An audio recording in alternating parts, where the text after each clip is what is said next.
He started working for the United Nations back in 1947, where he became a cohort of the Rockefeller globalists and the Rothschilds. And it should be noted, Maurice Strong is a member of the Privy Council of Canada. He still is a member, even though he's deceased. He died a few years ago, but he's a member of the shadow government in Canada. He's a self-professed socialist in ideology, but a capitalist in methodology.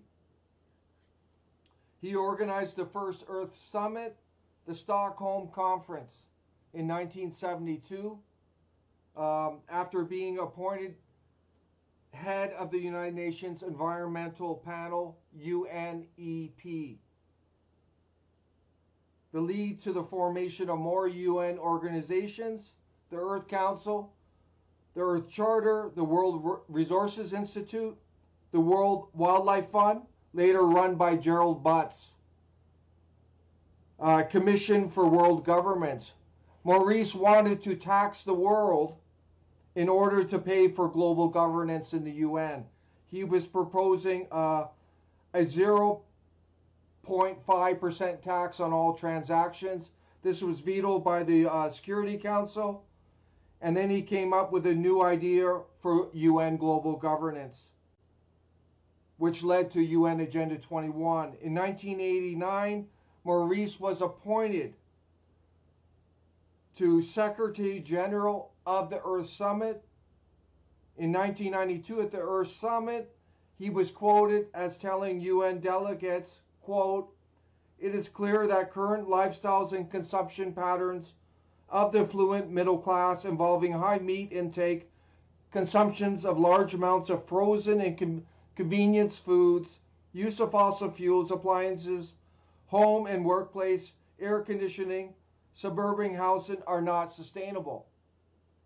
So that's where all this sustainable development came from. The Rio Summit in 1992 led to UN Agenda 21. You can't make this stuff up. These are the facts, everyone.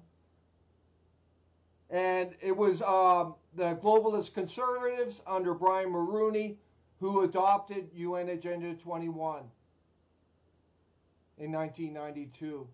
And I've got the document here. This is UN Agenda 21. Go look it up. Agenda 21 PDF. So this is all about global governance, open borders, global citizenry, erosion of Canadian sovereignty, elimination of Canadian citizenry. That's what it's all about.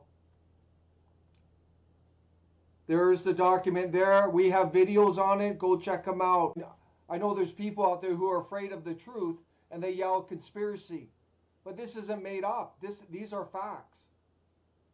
They're just afraid. They want to hang on to the status quo, so they cry conspiracy.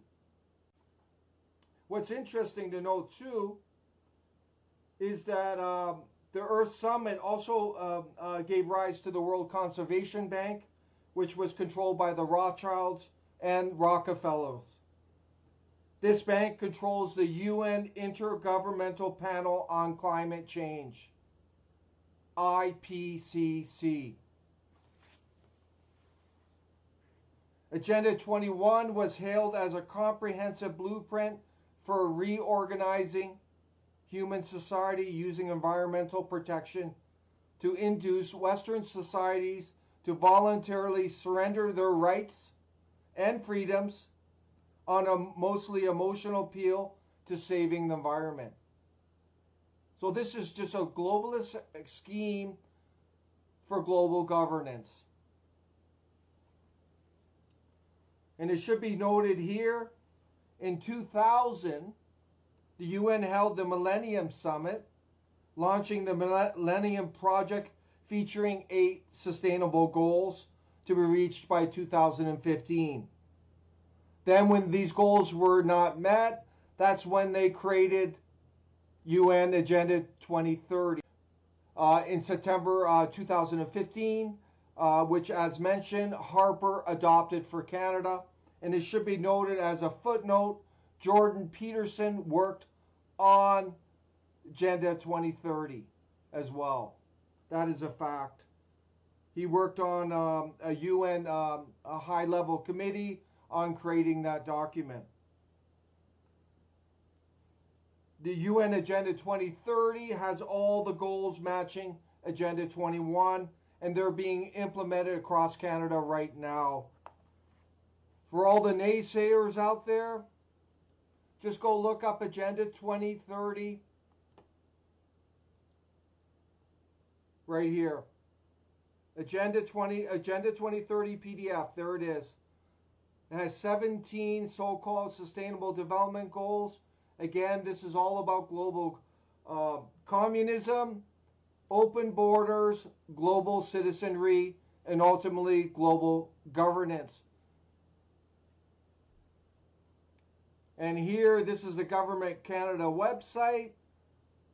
In September 2015, Canada adopted Agenda 2030 for Sustainable Development. And if we scroll down, in the budget 2018, the government announced it would provide around $50 million over 13 years to establish sustainable development goals. And they're using statistics